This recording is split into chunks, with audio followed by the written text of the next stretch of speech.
It's tabletop time. I'm Murray. And I'm Jen. And today we are going to be looking back on our past. A lot of you have asked how we got into the hobby, where we started, and maybe where we are today. This is going to be a two-part series, so you're going to follow both mine and Murray's journey through our first ever mini. And today's video is going to be Murray's mini. So I'm going to take you through my personal history, and while I talk about this, you're going to watch me repaint the first miniature I ever painted. And stay tuned to the channel to hear from Jen. So, let's go! Wow! Welcome to the first miniature that I ever painted. My first ever experience was with the Lord of the Rings fantasy battle game, I think it was called then. And the first miniature I ever painted was a Gondorian archer, quickly followed by the other 23 in the box, but a Gondorian soldier of Minas Tirith. The aesthetic is amazing, and as you can imagine, my collections expanded as quickly as I could scrounge money to afford them. Now, for my first miniature, I got off pretty easy because back then these all came in little booklets, these pamphlets that were published monthly. You got a little booklet, told you how to paint the miniatures that came with it, and also how to build some terrain themed around Lord of the Rings. And I think it's this in particular that got me hooked. It was such an expansive world that I was suddenly thrust into, that full of creativity and opportunity, and I loved it. Now, since these came with booklets, they had instructions on how to paint them, so I had a little bit of a helping hand in my first miniature, namely learning how to dry brush. And this was very easy for this miniature since it is about 80% metal, with lots of little details that will catch the silver as you brush across it. However, it wasn't long until I found my way into Warhammer 40k, and my first army and my first model was Commander Farsight of the Farsight Enclaves for the faction Tau. And it's about here I started my first bad habit. I was obsessed with getting something right. Now this is, in retrospect, a terrible idea, and I don't want anyone to do this. What I did was repaint the same 4 models again and again and again and again. I painted Farsight himself about 5 times. That model is looking quite gummed up with detail. And you may have seen this coming, but I have not gotten an army of that painted. A couple of years ago, I only finished fully painting an actual full squad of Fire Warriors. It took me about 10 years to paint a full squad entirely in the same color scheme. Now, painting the same model again and again and again got tiring very quickly, and I decided that the issue was the models, not me. So I started more armies. I started Orcs, Imperial Guard, a little bit of Thousand Suns for Chaos. I was well and truly head over heels into this hobby. Now, back then, I had access to YouTube, albeit via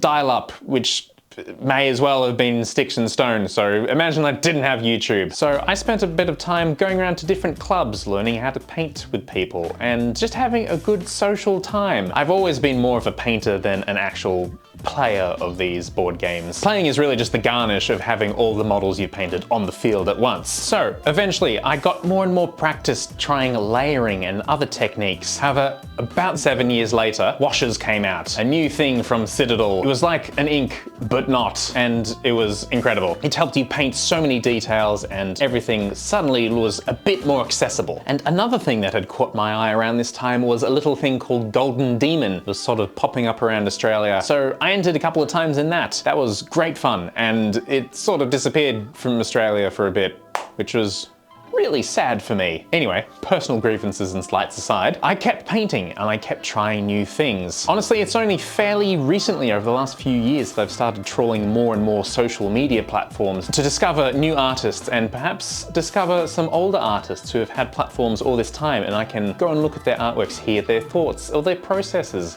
work in progress shots, all those things that I would have died to have seen about 10, 15 years ago. However, really, that's just the state on how amazing and interactive the world is now for terms of hobby. You can talk to anyone across the seas and just see what they've done. And that's sort of something that I never had growing up. It was all the same community. Lovely people, but country Australia, very small community. While I don't think I could ever say that I had mastered anything, I don't think that's really possible. You just keep getting better and better at different things. If you think you're coming to the peak of something in the art world, really you're just about to open the door into the next sprint. The trick is just to keep jogging. You can walk, you can run, but you just gotta keep going, because you will improve. You may not think you are, but you will always improve. And I feel that doing so perhaps has ended me here today, talking to you. Trying new techniques is always something that I would always encourage, and it has helped me immensely, as it has helped me to grow to learn how to understand color. Not completely. I still have no idea how half of it works, and I'm just going to imitate what I see around me. That's something that I think is really important as well. Just look at the things around you, how light behaves on different metallic objects, how the light hits someone's hair down the end of the train. Don't stare too long though, then it gets a little bit awkward trying to explain what you were doing. And particularly with this little Gondorian soldier, it's given me the confidence with this new model to try something that I haven't actually done yet. I have never tried true metallic metals and washing and tinting with inks to get different effects. And I want to try it here and see what amazing tints and variances I can get in the metal. Okay, so I've been doing metal for a little while, sort of been absorbed in that. However, I think it's time to see what Jen's been up to, because I'm really curious. Jen! Yo. What's happening? So I've put my model together. It looks pretty different to the original. Something I kind of realized with these older models is that despite the fact that there's so many different components, you can actually pose the model however you want, which is something you can't really do anymore. So obviously back in the day, I've done a very just stock standard, tried to glue it together and make her stand up sort of pose. But this time around, I wanted to give her a bit of like a dynamic pose, make her look a bit cooler. So I think that's kind of something we don't really have anymore with Games Workshop models. It's a bit of a shame that you can kind of customize your models without having to do any actual physical customization. I'm gonna make a few changes, but they'll come later on, I think. Hi. Dave's also interested. Oh, I want to be doing this video. I want to be painting a mini with you. Tough. Dang. I got other work to do. Cool. Update concluded. As I said before, I think pushing yourself and just continuing to try and strive to do something better every time is what will make you a better painter. Copy other people, see how they've approached something, see if you can replicate it. If you're going to post it, shout out to them. You might even get a response. Sometimes that happens. And usually people are flattered if you take the actual time and dedicate hours to trying to be like them. That's such a wild thing to do. I've certainly tried to emulate people before, whether they be 2D artists or miniature artists. I will try all sorts of things. One of the biggest inspirations for me at the moment is Craft World Studios. I had the absolute pleasure and luck of meeting them a couple of years ago, and they were brilliant teachers. They explained all sorts of amazing things about color and color theory that I'm still trying to put into practice today. Some of you commenters have even pointed out that some of my work looks like that. That is, to me, also a massive form of flattery.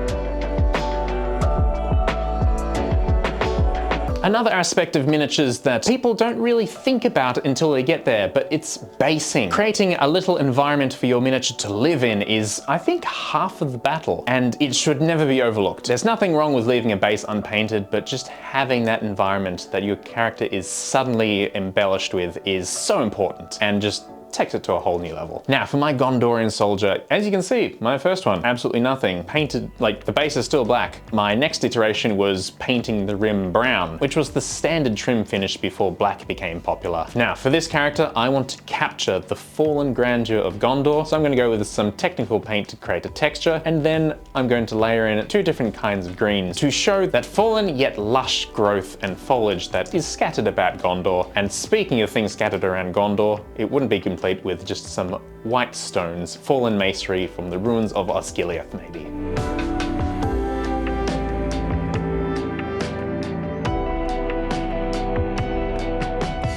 There we have it. Hopefully you have enjoyed my little personal rant of my history and my own thoughts in the hobby world. Now let's have a little comparison, shall we?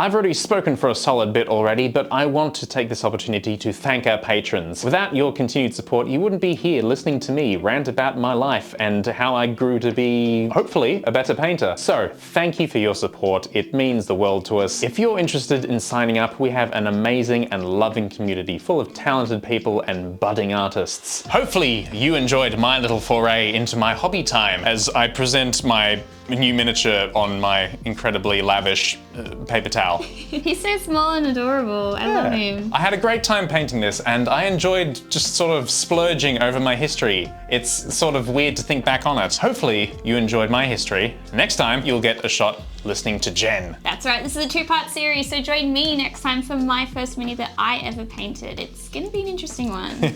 Stay tuned. I hope you enjoyed your time here. If you did, hit the like button. If you want to see Jen's, hit subscribe, and we will see you then. This isn't an awkward outro. No. We don't do that. Not here. Join me next time.